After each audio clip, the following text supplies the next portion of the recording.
And with me to discuss is Willem de Paepe, global GDPR leader from Capgemini. I'm struggling with the name there, apologies.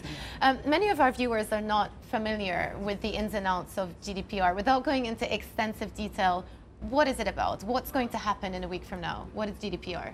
The GDPR is the General Data Protection Regulation. It goes into force the 25th of May, 1 week from now, and it aims to give back the control over their individual data to the individuals. So it limits the amount of data that organizations are allowed to store and to process.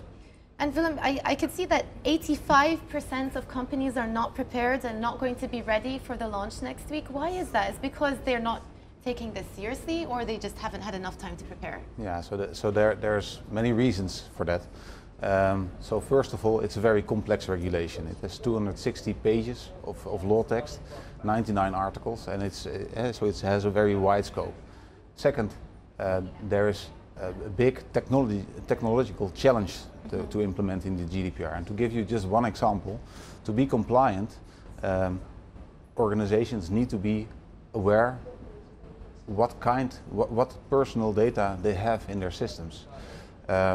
So, for example, if you take a bank, you have a bank account, you may have multiple bank accounts, shared bank accounts, your children may have bank accounts, you may have a mortgage, there may be email conversations between you and the bank, and that is all considered to be personal data. There may be backup files even, and organizations need to be in control and understand the relation between all those files and be able to report on that and maybe even delete all of that. And that sounds trivial, but for many organizations that is very complex.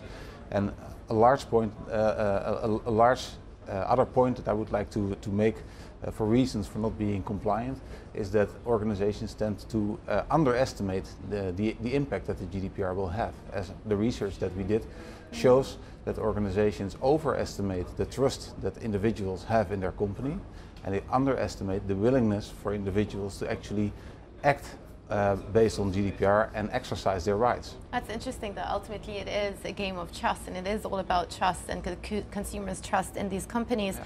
I also thought one thing that was interesting is that you found that customers are actually more willing to take action now if the firm fails to provide data, so protect data. I mean, what type of action are you talking about here? Yeah, so the research shows that 39% of individuals are ready to act if a company fails to protect their data properly. So things that they can do is, for example, talk negatively to their friends and families, but also on social media, and that can have a big impact on the reputation of an organization. But they can also bring their business elsewhere and go to competitors. And they can also ask for all their data to be deleted from the systems. So that can have a really big consequence for organizations. Businesses should be worried about that. One last question for you. Which countries are leading in terms of the rollout of the GDPR regulation? Yes. Which companies are more prepared? Yeah, so there's a big difference between companies. So the differences are showing in our report between countries, but maybe more interesting is to look at the differences between organizations.